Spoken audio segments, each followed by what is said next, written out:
If your kids struggle with confidence, try being very encouraging, right? Try encouraging them. Just think how much easier your life would be if people encouraged you. You know, maybe your wife encourages you, your husband. You know, maybe if you're a high school coach, maybe if your team was like, man, thanks coach for helping. You know, I know you had to get here early and open up the gym so we could run off our way. You know, can I help you pack? Or thanks again for doing this, you know, or, you know, the Booster Club sent the coach a quick note saying, hey, keep up the great work. We really appreciate all that you do for us. I always did that with my kids. But see, I know that coaching can be kind of a thankless job, right? And that's fine too. But if you just encourage your kids, their spirits are going to soar. And a lot of their lack of confidence comes from being down in the dumps, I think. So how do you encourage your kids? Just start looking for things, because I think as parents, we're engineered to look for areas of improvement. I sent an email to my parents about this about a year ago. It was like Thanksgiving time, and I was like, yeah, just think about this. You know, if your wife spends 3 days cleaning the house and she's hosting Thanksgiving, and here we are, the family's starting to arrive, and you say, man, thanks, hon, you really did a great job. The house looks great. Now, if you look over there on the edge of the curtain, down low, I see a cobweb. Your wife would not be happy, and you would be a jerk. You see, we do that in wrestling all the time, don't we? So, save it, right? Let it slide. Sure, your kid just won this big match. Don't even talk to him 1 second about, well, you know, you could have caught that claw off of the redrop, and you might have get back points from there. Just say, man, you looked amazing, awesome job. That's such a great wrestler that you beat. I'm proud of you. All right, good luck in the semis. I can't wait. And then you walk away.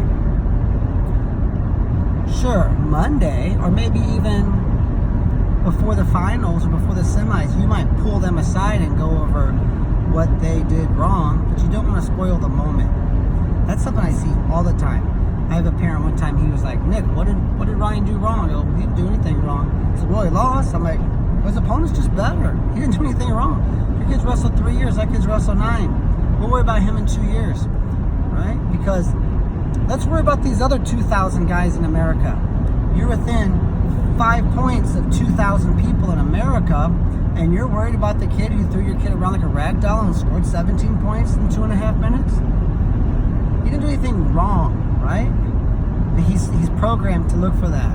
So part of being encouraging, I think, is looking for, not nitpicking. Secondly, looking for reasons to congratulate them and pat them on the back. Thirdly, save any constructive criticism, or there's always areas of improvement, but save that for later. After, let them revel in the thrill of victory for an hour or so, right? Because they're going to go in the stands, and what are their buddies going to do? Only pats on the back. That's all their friends are going to do. The fans, only pats on the back.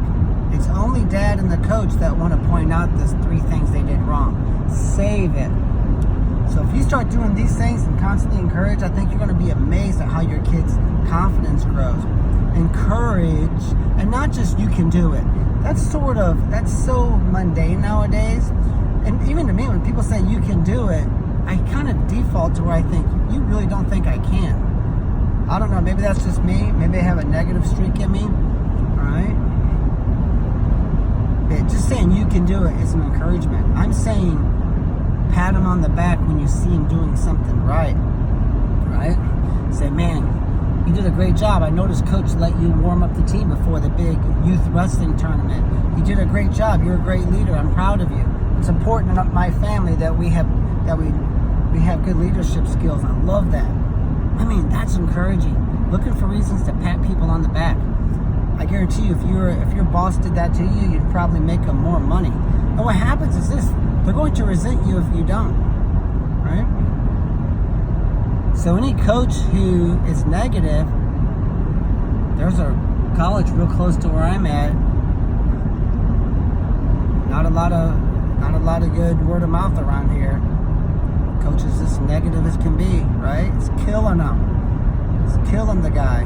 He doesn't really like me, so I don't share. I mean, what do I care, right? But if we were friends, I would, and he liked me, then I would point out, hey dude, I'm just letting you know you're getting some bad press, some bad word of mouth. But it's all comes from being negative and probably a little bit Tommy Tough guy, right? So we don't want to be that way. So as a coach, if you are very supportive and you're encouraging and you make kids feel great around you, they're going to want to run through a wall for you, and they're going to tell their friends, and then the parents are going to tell their friends, and now you have people beating down the doors to get into your wrestling room. Whereas, the negative guy, who might be a cool dude, he's just negative by nature, right? Or maybe he's a jerk, right? There's plenty of those around. So those guys are really going to suffer. Confidence cure comes from the parents and coaches. Good luck.